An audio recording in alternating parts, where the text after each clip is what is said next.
आज हमने जो टॉपिक पढ़ना है सबसे पहले वो है हमारा फ्रीक्वेंसी डिस्ट्रीब्यूशन का। इसको पढ़ने से पहले हमें एक बात पता होनी चाहिए कि हम अपना जो डाटा होता है उसको अरेंज किस तरह से करते हैं। तो सबसे पहले हमें डेफिनेशन पता होनी चाहिए कि फ्रीक्वेंसी डिस्ट्रीब्यूशन कहते किसे हैं और ये किस तरह से आप बनाते हो। तो हम इसकी डेफिनेशन की तरफ पढ़ते हैं। अरेंजमेंट ऑफ डाटा, आप अपने डाटा को इस तरह से अरेंज करते हैं टेबल की फॉर्म में कि आपकी हर क्लास जो है उसके अकॉर्डिंग आपको नंबर ऑफ ऑब्जर्वेशन नज़र आ रही हो, यानी आपकी फ्रीक्वेंसी के अलॉन्ग आपकी क्लास मेंशन हो। ठीक है, तो arrangement of data in the form of table in such a way that each class, यानी हर जितनी भी क्लास है वो अपनी फ्रीक्वेंसी जो है वो आपको शो कर रही हो।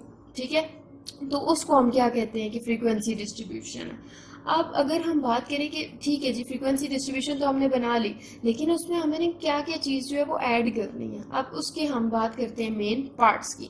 तो किसी भी चीज़ को बनाने के लिए हमें सबसे पहले जो चीज़ ज़रूरत पड़ती है वो होती है टाइटल। मतलब आप उसका नाम क्या है। लेट सपोज हम ये कहते हैं कि हमारे पास जो है वो किसी भी स्कूल का डाटा है या किसी यूनिवर्सिटी का डाटा है, तो जो उसका नाम है, उसका जो टाइटल है, सबसे पहले तो हम वो रखेंगे ना। उसके बाद जो दूसरी बात आती है, जो दूसरा मेन पार्ट आता है उसका, वो आता है बॉक्स हेड, या फिर इसे कहते हैं आप कॉलम कैप्शन। Column caption. अच्छा, कॉलम कैप्शन के ये मतलब है कि आप कॉलम्स की कोई भी नेम्स रख रहे हो। ठीक है, कॉलम्स की भी तो डिफरेंट नेम्स रखते हैं ना, क्लासेस हैं, फ्रीक्वेंसी है, यहाँ मिड पॉइंट निकाल रहे हैं, क्लास बाउंड्रीज निकाल रहे हैं, तो वो हमारे पास क्या आती है, कॉलम की कैप्शन आती है। अगली जो बात हमने बात करनी है वो होती है स्टब। स्टब को क्या कहते हैं, आपकी रो कैप्शन होती है। यानी कुछ लोग होते हैं वो रोज को भी नेम्स देते हैं। एज यूजुअल जो हम सिंपल फ्रीक्वेंसी डिस्ट्रीब्यूशन करेंगे उसमें हम रोज को एज सच नेम नहीं देते हैं, लेकिन जब हम आगे फर्दर ग्राफ्स की तरफ मूव करते हैं, बार चार्ट्स की तरफ मूव करते हैं, तो तब हमें क्या करना पड़ता है, रो कैप्शन भी उसकी डाटा एंट्री में देनी पड़ती है। और फोर्थ जो लास्ट पार्ट है इसका, बॉडी, यानी आपने जो है किस डाटा जो है वो आपने किस तरह से अरेंज मैनेज करना है। तो लेट सपोज अब ये थी हमारे पास बात कि क्या होती है हमारे पास फ्रीक्वेंसी डिस्ट्रीब्यूशन, यानी आपने अपने टेबल को, अपने डाटा को इस तरह से अरेंज करना है कि आपकी हर ऑब्जर्वेशन के अकॉर्डिंग एक क्लास हो। चलें इसको अब हम एक एग्जांपल के थ्रू कर लेते हैं। एग्जाम्पल में हमारे पास क्या गिवन है, the following data shows weights in the pounds of 40 students. ठीक है, 40 स्टूडेंट्स का हमें ये डाटा गिवन है एक कॉलेज का।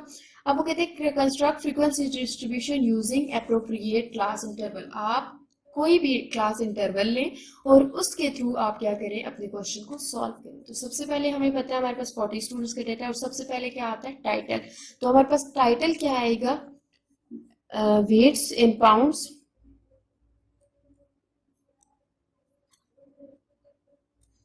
Of students. ये हमारा क्या आ गया, ये हमारा टाइटल हो गया। अब हम जो सेकंड बात आती है वो कॉलम कैप्शन की आती है। कॉलम कैप्शन में देखिए, फ्रीक्वेंसी को डिस्ट्रीब्यूशन बनाने के लिए हमें तीन चीजें हमारे पास लाजमी होती है, क्लासेस या ग्रुप्स इनको बोला जा सकता है। दूसरी बात आती है नंबर ऑफ ऑब्जर्वेशंस, क्योंकि हमने डेफिनेशन में ही बात की थी कि ऑब्जर्वेशंस के साथ उसकी क्लास लाई कर रही होगी। ठीक है, तो थर्ड बात आती है जो टैली आती है। आपकी मर्जी है, आप सीबीज बना सकते हैं और नहीं भी बना सकते, लेकिन जो मेन चीजें आती हैं वो आती है क्लासेस, नंबर ऑफ ऑब्जर्वेशन जिसको आप फ्रीक्वेंसी बोलते हैं, और आपकी टैली। अगर अब एक बात जो सबसे बड़ी, सबसे इंपॉर्टेंट बात है, हमने जो है इसके अंदर जो चीज यूज करनी है, अब यहाँ पर वो ये कहते हैं कि अप्रोप्रिएट क्लास इंटरवल को यूज करें। अप्रोप्रिएट क्लास इंटरवल के लिए हमें एक बात हमेशा अपने जहन में रखनी है। देखिए, जब भी हमने अप्रोप्रिएट क्लास इंटरवल को यूज करना है, तो ये तो नहीं है ना कि हम अपनी मर्जी से कोई भी इंटरवल ले लेंगे, इस तरह तो सबके आंसर्स चेंज आते हैं। तो इसके लिए एक फॉर्मूला प्रॉपर जो है वो यूज होता है। अब उसके लिए भी जो फॉर्मूला प्रॉपर यूज होता है उसमें हमें क्या चाहिए होता है, बेसिकली हम क्या करते हैं कि रेंज निकालते हैं। ठीक है, फिर नंबर ऑफ क्लासेस निकालते हैं और वहां से हम अपना क्लास इंटरवल निकालते हैं। अब देखें, जो बेसिक हमारे पास क्लास इंटरवल होगा ना, वो इक्वल होता है हमारे पास range divided by number of classes. अब देखिए, रेंज हमारे पास क्या होती है, अगर हम सिंपल बात करें तो रेंज हमारे पास क्या होती है, कि जो आपके पास मैक्सिमम वैल्यू थी उसमें से माइनस करेंगे आप अपनी मिनिमम वैल्यू। अब अगर हम अपने डेटा में चेक करें, यहाँ इस क्वेश्चन में चेक करें, तो हमारे पास जो मैक्सिमम वैल्यू है वो कितनी है, वो हमारे पास जो मैक्सिमम वैल्यू है वो हमारे पास है 180 इस डेटा में। यानी हमारे पास मैक्सिमम वैल्यू क्या है 180, और जो हमारे पास मिनिमम वैल्यू है वो हमारे पास है 180। ठीक है, तो अब हम यहाँ से अपनी जो है वो रेंज निकालेंगे। अब रेंज हमारे पास क्या है, मैक्सिमम 180 थी और जो मिनिमम है वो हमारे पास थी 180। जब हमने इसको सब्ट्रैक्ट किया तो हमारे पास आया आंसर 62। अब हमने क्या किया, ये तो हमारे पास रेंज निकली, हमें अब क्या निकालना है, नंबर ऑफ क्लासेस। तो नंबर ऑफ क्लासेस निकालने के लिए हमारे पास प्रॉपर फॉर्मूला होता है जिसमें हम क्या करते हैं 1 + 3.322 लॉग ऑफ कैपिटल N। अब देखिए 1 तो एज इट इज रहेगा, लॉग भी एज इट इज इसके। अब n जो है वो क्वेश्चन के अंदर हमें मेंशन था कि 40 स्टूडेंट्स का वेट है, तो हम क्या करेंगे 40। जब आप इसको अप्लाई करेंगे तो आपके पास जो आंसर आएगा वो आएगा 6.3220, जो अप्रोक्सीमेटली आपका 7 के इक्वल है।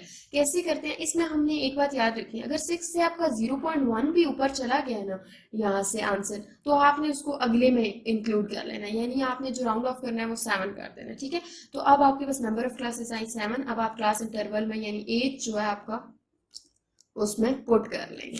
रेंज क्या आई है आपके पास 62, नंबर ऑफ क्लासेस कितनी है 7, और इसको जब हम सॉल्व करेंगे तो 8.86 जो कि अप्रॉक्सीमेटली इक्वल आता है 9 की। यहाँ से हमें पता चला है कि हमने अपना जो इंटरवल रखना है क्लासेस के दरम्यान वो कितना रखना है 9 का। तो चले हम इंटरवल के से आगे काम स्टार्ट करते हैं। क्लासेस सबसे पहले हमने बनानी है। ठीक है, तो क्लासेस हमने, हमारे पास सबसे लो जो वैल्यू थी 118 थी, अगली वैल्यू क्या थी, हमने कहा 9 का डिफरेंस देना। जब हमने 9 का डिफरेंस देना है तो अगली वैल्यू ऑब्वियसली हमारे पास 127 बनेगी। ठीक है, तो पिछली 126, 127 से अगली क्लास बनेगी 135 तक। अच्छा, यहाँ से करें तो 136 बनेगा, 145 बनेगा, 154 बनेगा, 163, 172। यानी ये क्या किया हमने 9 का इंटरवल लेना है, तो यहाँ से हम ऐड करते थे दो जो कंसेक्टिव क्लासेस है, जब आप उनको माइनस करेंगे तो आपके पास इंटरवल जो है वो क्या आएगा 9 आएगा। ठीक है, तो 144, 153, 162, 171 एंड 180।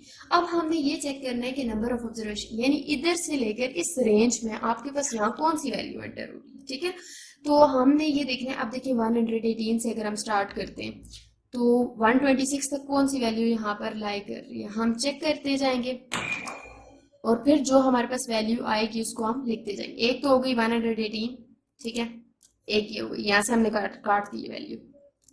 अगली जो वैल्यू आ रही है हमारे पास वो कौन सी है 125, फिर हो गया 126, उसके बाद हमारे पास हो गई 100। बस आई थिंक इसमें 3 वैल्यूज जो है वो लाई कर रही हैं। तो इसी तरह आप अपने डाटा में से अपनी वैल्यूज ढूंढेंगे और क्या करेंगे, यहाँ से मैं आपको डायरेक्ट लिख के बता देती हूँ, आप लोग चाहें तो आप लोग खुद इसको सॉल्व आउट आगे कर सकते हैं। तो हमारी सेकंड की जो फ्रीक्वेंसी बन रही है वो 5 बन रही है, अगले की बन रही है हमारे पास 9, फिर हमारे पास 12 आइटम्स लाई कर रहे हैं, फिर हमारे पास 5 है, फिर हमारे पास 4 है और 2।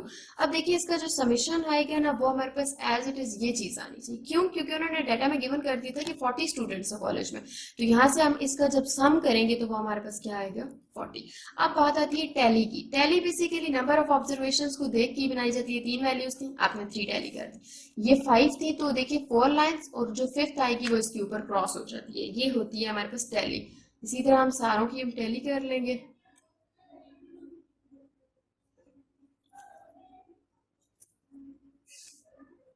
ये हमने कर ली इसकी टैली।